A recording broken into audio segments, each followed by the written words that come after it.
Is phone link refusing to connect to your phone? Don't worry. In this tutorial, I'll walk you through the most effective ways to fix phone link connection problems. We'll check your network, account, permissions, and app settings so you can get everything working again. So let's begin.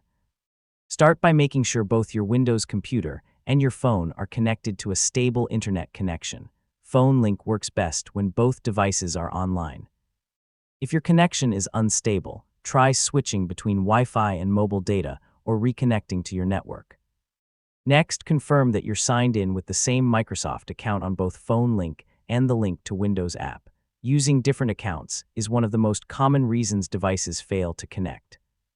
A simple restart can often solve temporary connection issues.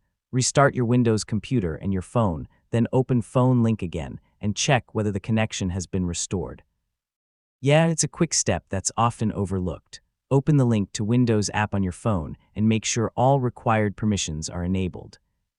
Notifications, contacts, messages, photos, and Bluetooth permissions are important for a stable connection. If the problem continues, update phone link from the Microsoft Store and update the link to Windows app from your phone's App Store.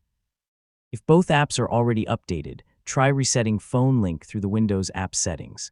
This can clear corrupted app data without uninstalling the app. As a final step, remove your phone from phone link, then go through the pairing process again using the QR code. Reconnecting from scratch often fixes persistent connection problems. It only takes a few minutes and is usually worth trying, and that's how to fix phone link when it isn't connecting. In most cases, checking your account, permissions, internet connection, and app updates will solve the problem. Thanks for watching. Don't forget to subscribe for more Windows tutorials and helpful technology guides, and I'll see you in the next video.